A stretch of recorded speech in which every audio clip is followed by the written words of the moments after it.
Farouk Berugi, a professor in the US and who has been on the issue of Nigeria, he has been writing, I think he's a Nigerian, and he said, quite a few readers requested me to offer a perspective on the protests that seem to be sweeping the north over insecurity, especially in the light of observation I made in last week's column that there are only muffled, barely audible voices of outrage from everyday northerners, and that there are no mass protests in the streets and no consistently violent maledictions against Buhari in mosques like there would have been if the president were a Christian. Well, firstly, the protests are not mass, don't seem to resonate widely, and are already caving in before they have even started. Give it a few more days and all will be quiet until another cascade of mass killings grips us. Secondly, this is not the first time the half-hearted protests have erupted in the north to call attention of insecurity in the region. Recall the We Are a Little Peace protest of April 2019 and another series of lukewarm protests in June 2020 that stopped after the arrest and detention of one Nastura Sharif, who led a peaceful protest in Katsina to call attention to the Syria unpunished mass murders of his people. In spite of the protests, I have seen video clips of quite a number of northern Muslim clerics exonerating Buhari of responsibility for the mass death in the region, and they seem to be resonating with a wide stratum of the society. Religion is the most effective driver of mass action in the north.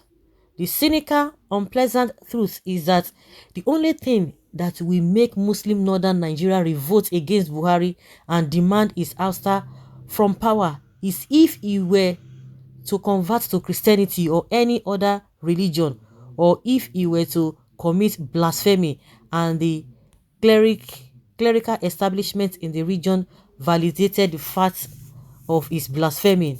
Everything else is immaterial.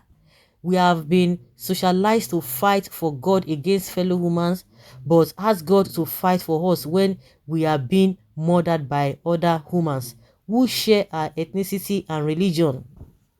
The same Nigerians who fly into a tempestuous holy rage and ask for the blood of their fellow humans when their God is blasphemed are the same people who are asking God for their God's intervention instead of acting now that their relatives and friends are being murdered like animals by terrorist bandits. If you have the capacity to defend God, shouldn't you have even greater capacity to defend yourself, since self-preservation is said to be the first law of nature? Or is God preservation and self-annihilation the first law of nature in Nigeria? If God with his omnipotent powers can't deal with blasphemers on his own but needs your defense, why and how do you think he can defend you against people who are smothering you? A week ago, a Facebook friend from the north wrote on my timeline that the mass death of northerners in the hands of murderous brutes while the state looks away is less important than the un-Islamic dressing of a Kannywood female star. I kid you not, I was too weak to respond to him, but he captures the mindset of the average northern Muslim man. Even former Sokoto State Governor Atahiru Bafarawa, in calling attention of the callousness of Buhari's decision to attend a book launch while the North burned, couldn't help injecting religion into his thoughts. People were burned in a vehicle after they were shot, but President Muhammadu Buhari went to Lagos for a book launch, a book that is neither the Quran or the Bible. It is just a biography, he said. In other words, it would have been defensible for Buhari to attend, say, a Quranic recitation competition anywhere in the world while people are killed in the north. So there is nothing new happening now to suggest that anything is going to change in a May 11, 2019 column titled "The Revolution Won't Start from the North or Anywhere," I made the following observations, which are now even more relevant in light of the tepid demonstrations going on in the northern Nigeria's cascading descent into the abyss of anarchy, particularly with the ongoing indiscriminate abductions of moneyed aristocrats in the region, has stimulated a flurry of prognostications that the revolution will start from there. That is, forestall the nascence of a revolt from below.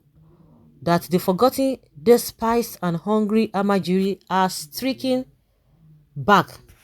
That is wishful, erroneous thinking. The emerging picture of the demographic profiles of the kidnappers that have been tormenting northern Nigeria does not square with the image of distraught, economically disaffiliated Amajiri.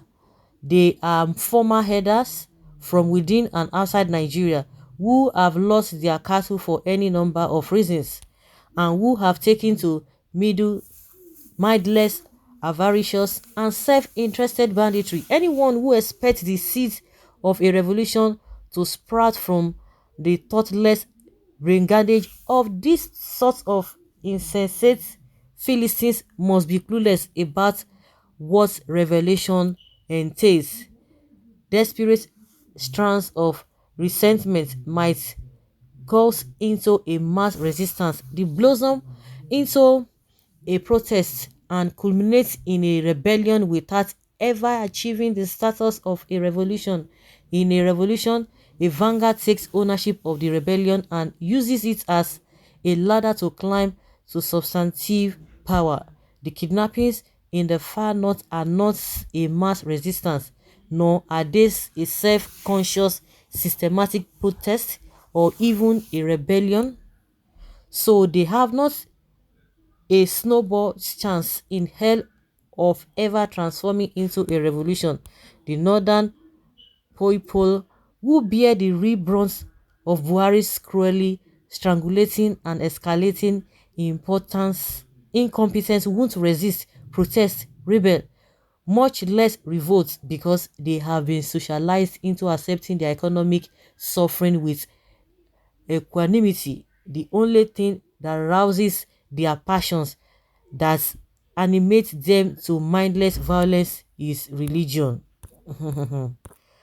You can imagine.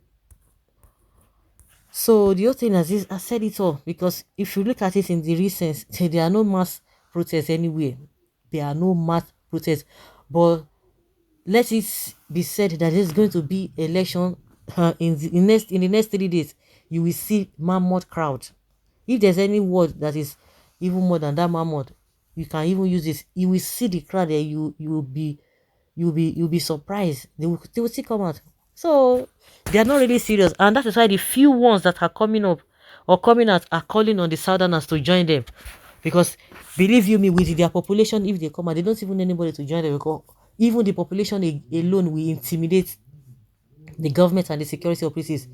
And that's why you see those few ones are calling on southerners, please come and join us. If really they have that spirit all together, the protest alone, you don't need anybody to say let's come together. No, you don't even remember, because it's going to, yeah, everyone is going to see it. No wonder the Jade just said he has not seen them on the street, that nobody's joining anybody. If really they are serious, nobody needs a Susuya to tell anyone. So guys, let's say your opinion from what Ķ′Ł 1NnáŠ has said, that if Buhari were to be a Christian or from somebody from another religion, oh my God, it will help them. They will come out. But in as much they are saying the same, forget it. Nothing will happen. That is the way Farouk Ķ′Ł 1NnáŠ is putting it. So guys, let's hear your opinion concerning what he has said.